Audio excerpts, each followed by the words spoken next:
So Mississippi State tight end Jaquarius Spivey, who is we'll put it out there. He's a 3-time transferred from Mississippi State to Arizona State, from Arizona State to TCU, and then from TCU to Mississippi State.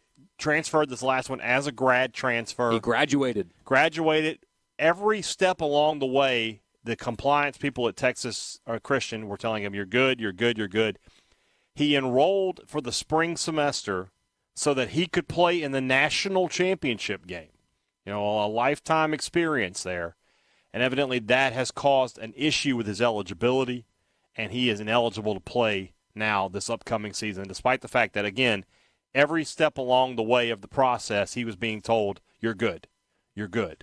I have been told by some sources that Spivey has already appealed, and that appeal has, in fact, been denied. So I do not expect to see Jaquarius Spivey on the field for Mississippi State this year. And that is a big blow to Mississippi State because now they only have one true tight end in their room. They have Rylan Goede, a guy who hasn't played a whole ton. Yeah. And then they have a converted wide receiver in Antonio Harmon and a converted offensive lineman in Jacarius Clayton and Malik Ellis. There's just not a lot of experience there at a position that is important in this offense. And once again, 2 days before the game, the NCAA shows you why nobody likes them, why they are just an absolute crap organization from top to bottom. They do nothing right.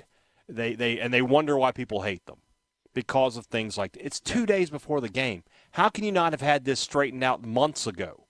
This is one of those things where it needs to be immediate. It's like, here is his transcript. Can he be eligible? Yes or no? Mm-hmm. It's not. And so you wait. He's already gone through fall camp, preseason camp. He's already practiced. He's ready. He's on the depth chart, and they're not going to let him play. And that is an absolute travesty.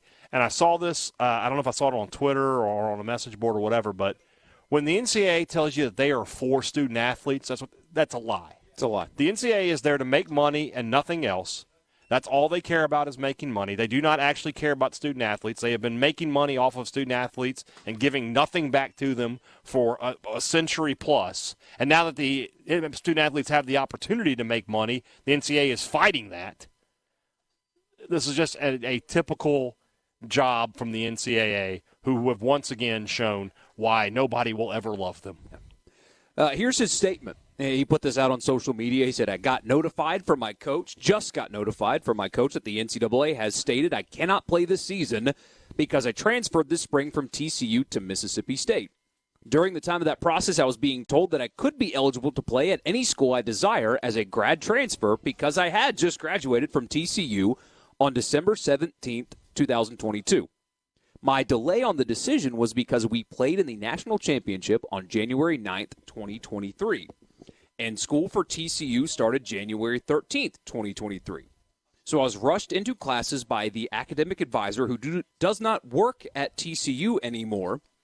During that time, he said I just had to be in classes in case I was not to transfer and stay at TCU.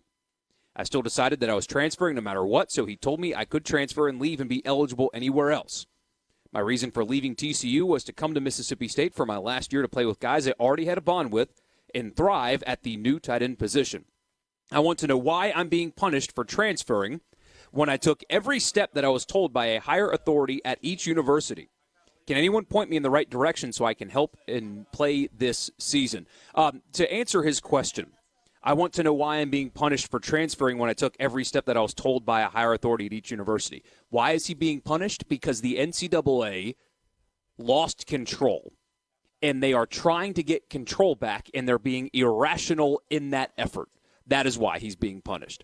They are using players like him to try to make an example for everybody else because they're in charge, and even though they let and he will transfer to Mississippi State. He didn't transfer to Alabama or to LSU or to Georgia, where this would have just not been an issue. And you know it. That's not me telling you. Being a homer. State or Ole Miss, this is a problem. Alabama, Georgia, Texas, this is not a problem. It's taken care of. We're not even going to be concerned with it. It's so frustrating. Every word we've said undersells it. I mean, think about being this young man, right?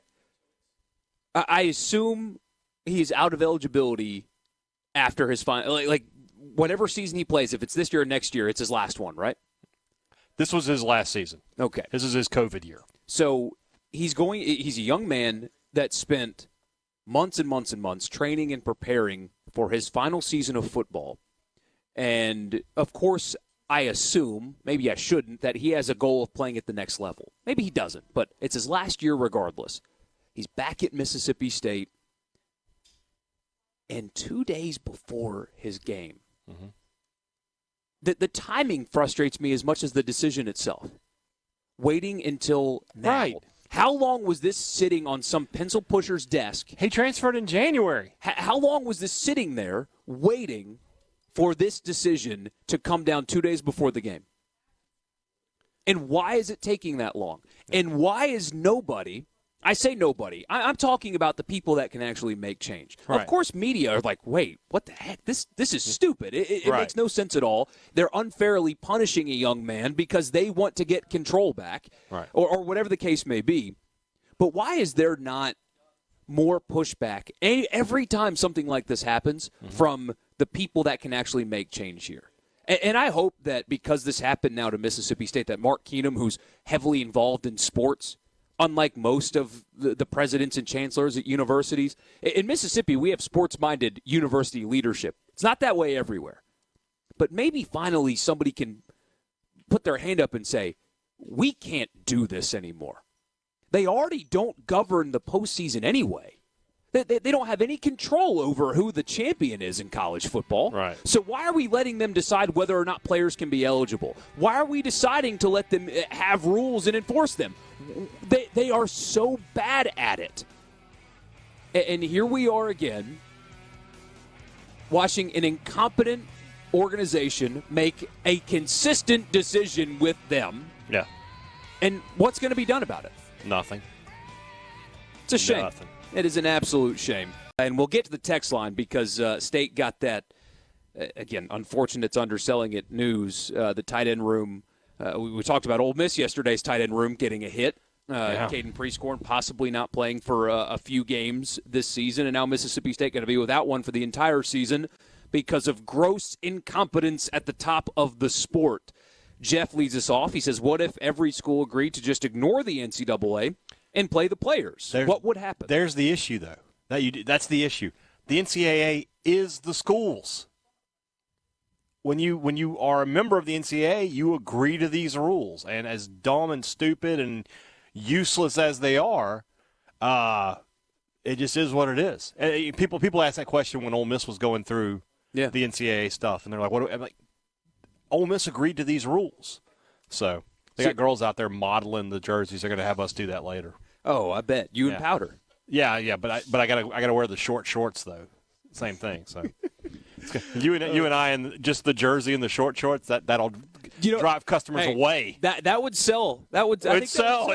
Yeah, absolutely. Sell something. Yeah. But especially the John Rice 10.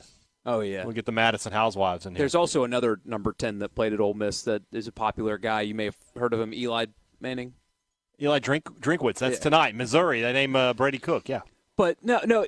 So what needs to happen, the issue with the structure of college sports, everybody, here's the problem with it. The people that make the decisions don't know enough about the dynamic of sports to make decisions. And the people that are under the NCAA's umbrella are all the way from Ohio State with their $220 million budget and millions of fans and all that, all the way down to Newberry College with their 1,200 students in upstate South Carolina.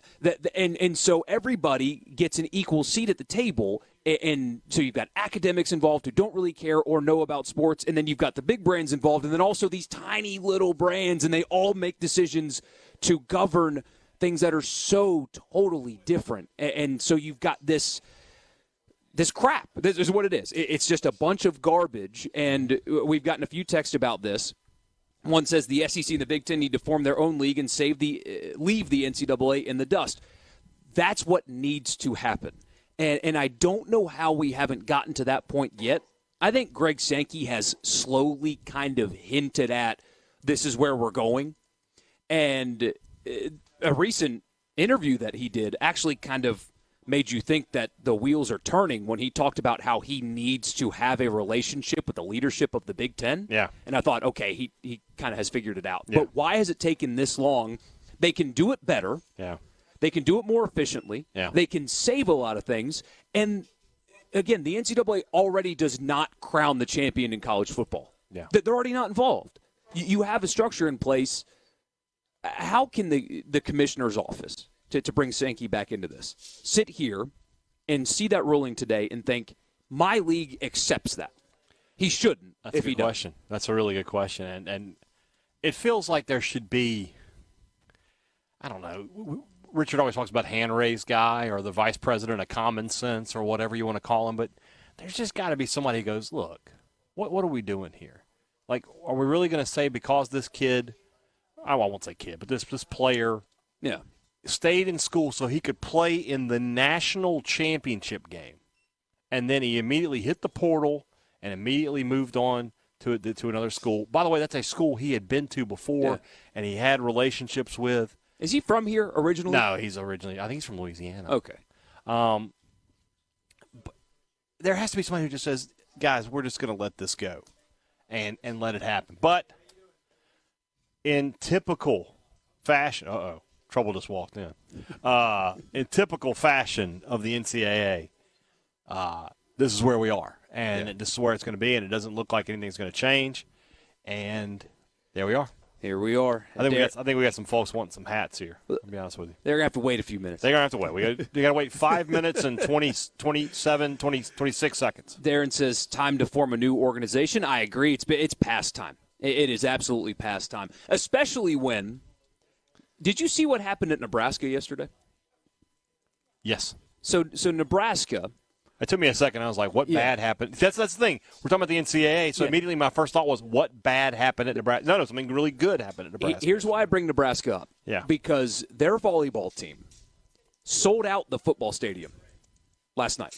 93,000 people. I'm not kidding. The images are incredible. 93,000 people watched Nebraska volleyball in the football stadium last night. If we continue down this path without somebody taking control, we're going to get to a point where those kind of sports don't exist anymore. Now, Nebraska volleyball is a little bit different because they sell out their basketball arena basically they have a following. It's a little bit different there, but you're going to lose the non-revenue sports if we sit back and just let the NCAA just exist and keep losing in court and do nothing about it, and eventually that's what's going to happen. Yeah. They're going to make athletes employees, and when you do that, you're only going to keep the profitable ones in scenes like you saw last night, where I promise you, because there's videos out there of young girls going to that and being inspired. And you're going to take those opportunities away. And anyway, it's just, something needs to give now because the path we're going down will professionalize every bit of this, and it will ruin nights like last night. Yes. And I hope that's not where we're headed.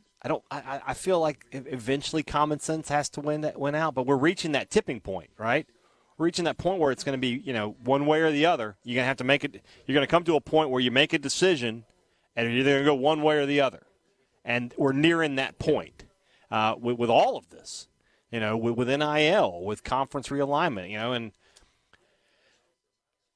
I love college football. Yeah. And I don't want it to be damaged. And I fear for that. But at the same time, gosh, this too, that when we get to these games Saturday, all of this goes away. And except for the reason we started this conversation. He doesn't get to play. He doesn't get to play. And that's a sad state of affairs. And it's just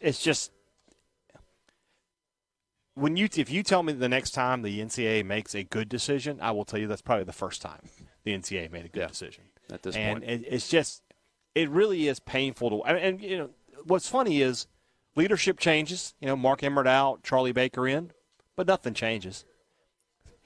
Feels like are we on the Gallo show or are we on talking about college football? Leadership changes, but nothing changes. So Jeff wants to know if it's gross negligence on TCU or State. It sounds like an error from TCU, but also common sense needs to prevail. Yeah. And it didn't. It didn't. Because, of course, not. Just tuning in late, what happened today? Mississippi State tight end Jaquarius Spivey declared ineligible by the NCAA 2 days before the first game due to some sort of issue with him transferring from TCU after the national championship game. How many schools are in the NCAA? Somebody asked. Hundreds. All of them. All of them that aren't in the NAIA. I mean, when you think, so correct me if I'm wrong. Obviously, Mississippi State, Ole Miss, USM, Jackson State, Alcorn, Mississippi Valley are NCAA schools. I believe, is Mississippi College a Division III school now? I think they're 2. Okay.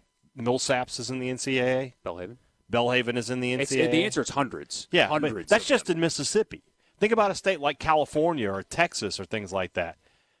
All of your colleges, for the most part, are in the NCAA, and thusly, you see the amount of bureaucracy, the amount of red tape. I mean, it really does feel like we're talking about things that are going on in Washington, but we're talking about things that are going on in Starkville. Jake, I don't think I explained my position on that there very well, so I'll try again. He says, I don't understand the Nebraska volleyball issue. The issue is if nobody takes control of what is happening with the momentum to professionalize the student athletes. Right. That's where this is headed. And with nobody... We're going to have a day... We're going to have a day where the non-revenue sports... are cut. And you see Mississippi State and Ole Miss would have men's basketball and football.